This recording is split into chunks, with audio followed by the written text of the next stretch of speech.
Facebook video আসলে viral কীভাবে হবে যদি আপনারা প্রপারলি ফেসবুক ভিডিওটা আপলোডই না করতে পারেন। আর ফেসবুক ভিডিও আসলে যত আপলোডের যা প্রসেস দেখলাম এ পর্যন্ত, বেশিরভাগ আসলে কি আমি বলি, যতগুলো ইউটিউবে এ পর্যন্ত টিউটোরিয়াল দেখছি যে ফেসবুক ভিডিও কীভাবে আপলোড করা লাগে, সবগুলোই দেখা যাচ্ছে ফেসবুক অ্যাপস থেকে এবং যে বিজনেস স্টুডিও আছে সেটা দিয়ে তো আসলে পসিবল না। সেটা দিয়ে প্রপারলি একদম কোয়ালিটিফুল ভিডিও আপনি আপলোড করতে পারবেন না। আপনার ফেসবুক ভিডিও আপলোড করতে হলে কোয়ালিটিফুলভাবে, আপনার কোনো কোয়ালিটি লুজ হবে না, কোনো কিছু হবে না। আপনার অবশ্যই ক্রোম ব্রাউজার থেকে ক্রিয়েটর স্টুডিও ইউজ করতে হবে। এখন চলেন আমরা দেখাই আসলে মোবাইল দিয়ে কীভাবে প্রফেশনালি একটা ফেসবুকে ভিডিও আপলোড করা যায়, কোনো কোয়ালিটি লুজ হবে না, কোনো কিছু হবে না, রিচ আসার চান্সও বেশি থাকবে। সেখান থেকে একটু এসইও করা যায়, মানে সার্চ ইঞ্জিন একটু অপটিমাইজ করা যায় এবং বোঝানো যায় ফেসবুককে আপনার ভিডিওর টপিকটা আসলে কী রিলেটেড। তাহলে চলুন ভিডিও শুরু করা যাক। আর ভিডিও শুরু করার প্রথমে বলে দিতে চাই, আমার নাম এমকে মার্জিদ খান। আমি আপনাদের কন্টেন্ট ক্রিয়েশন জার্নিকে আরেকটু অন্য লেভেলে নিয়ে যেতে চাই। চাইলেই আমার চ্যানেলটিকে সাবস্ক্রাইব করতে পারেন।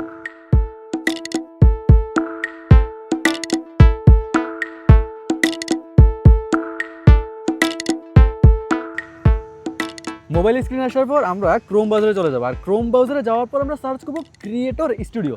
আর এই ক্রিয়েটর স্টুডিওতে ঢোকার জন্য মূলত এখানে ক্লিক করে ধরে রাখবো, দেন তারপর open in new tab. New ট্যাবে ক্লিক করলে এখানে আরেকটা ট্যাব অন হবে।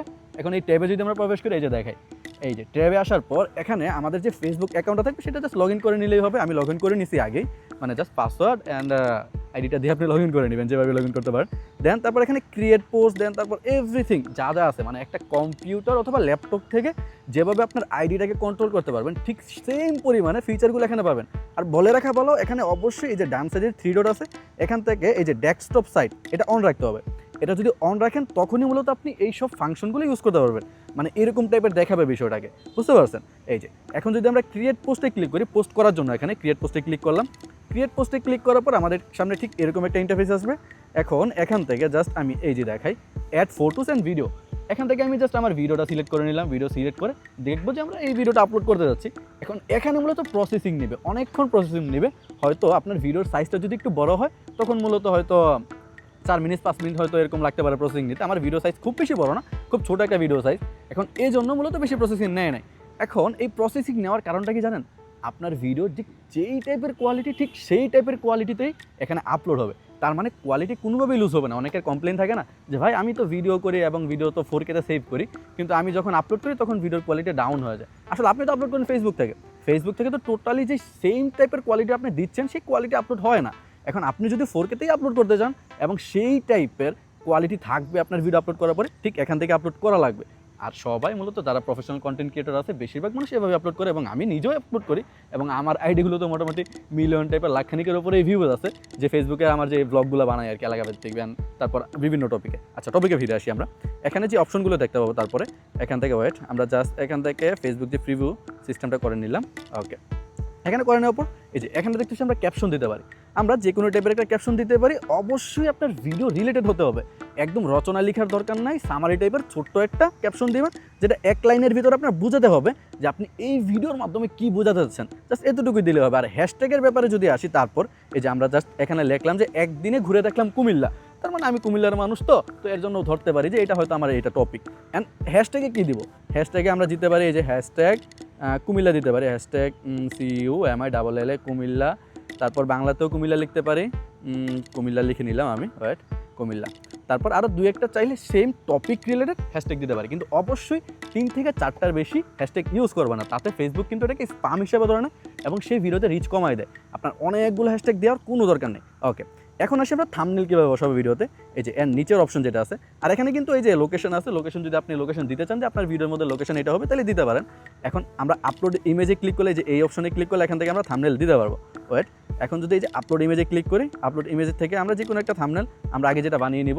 আর থাম্বনেল নিয়ে যদি আপনারা ভিডিও চান, ভিডিও অলরেডি বানানো হয়েছে, যদি আপনারা এই ব্লগ রিলেটেড থাম্বনেল নিয়ে আরও ভিডিও চান, তাহলে ব্লগ থাম্বনেল লিখে কমেন্ট করতে পারেন। তাহলে আমি চেষ্টা করবো এই ব্লগের থাম্বনেলগুলো কীভাবে বানাতে হয় সেই টাইপের ভিডিও দেওয়ার জন্য। ওকে, এই যে থাম্বনেলটা দিয়ে দিলাম। তারপর আমাদের কাজ হচ্ছে যে ট্যাগস।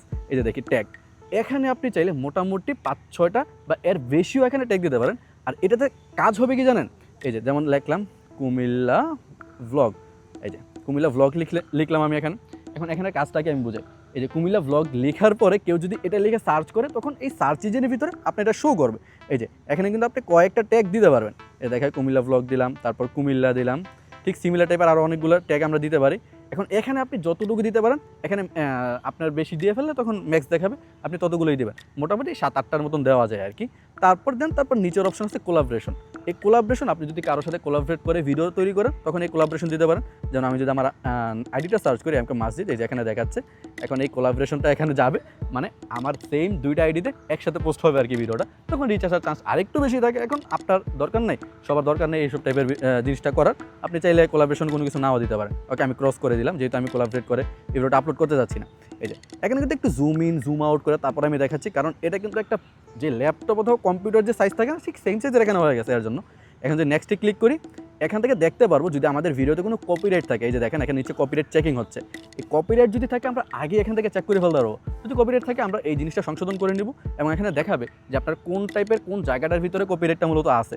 তো এখানে কিন্তু আপনাকে আগেই সতর্ক করে দিচ্ছে, এবং আপনার ভিডিওর মধ্যে আপলোড করার পরে আপনার ওয়ার্নিং খাওয়া লাগতেছে না কোনো। ওকে, এখানে কপিরাইট চেকটা আপনারা হতে দিবেন, হওয়ার পর দেখবেন যে কোনো কপিরাইট চেক আসে কিনা, কোনো ঝামেলা আসে কিনা। ওকে, এখন আমরা আবার এখান থেকে নেক্সটে ক্লিক করবো। নেক্সটে ক্লিক করার পরে উপরে যে অপশনগুলো আছে শুধু আমরা সেগুলো দেখবেন, নিচেরগুলো কোনো কিছু নড়াচড়া করার দরকার নেই। এই যে শেয়ার নাও এখানে যদি সিলেক্ট করা থাকে, তার মানে এখন যদি আমরা এই যে নিচে যে শেয়ার অপশন আছে এখানে দিলে ভিডিওটা পোস্ট হয়ে যাবে সাথে সাথে। তারপর যদি শিডিউলে ক্লিক করি, শিডিউলে ক্লিক করে আমরা চাইলে আমাদের ভিডিওটা নির্দিষ্ট একটা সময় আপলোড হবে, বা কালকে পরশুর মধ্যে 6টা বা 7টার মধ্যে আপলোড হবে, বা এই টাইমটা আমরা সেট করতে পারি। এখানে শিডিউলে ক্লিক করে এখানে আমাদের যে টাইম আসছে এবং আপনাদের হচ্ছে ডেট আসছে, তো আমরা এরকম টাইপ চাই না, আমরা শেয়ার নাও ক্লিক করে সাথে সাথে ভিডিওটা আপলোড করে দিব। এখন এই যে নিচে যদি শেয়ার নাও ক্লিক করি, ভিডিওটা সাথে সাথে আপলোড হয়ে যাবে। এখন আপলোড হয়ে একটু প্রসেসিং নেবে, 1 মিনিটের ভিতরে ভিডিওটা আপলোড হয়ে যাবে এবং ফুল কোয়ালিটিতে আপলোড হবে।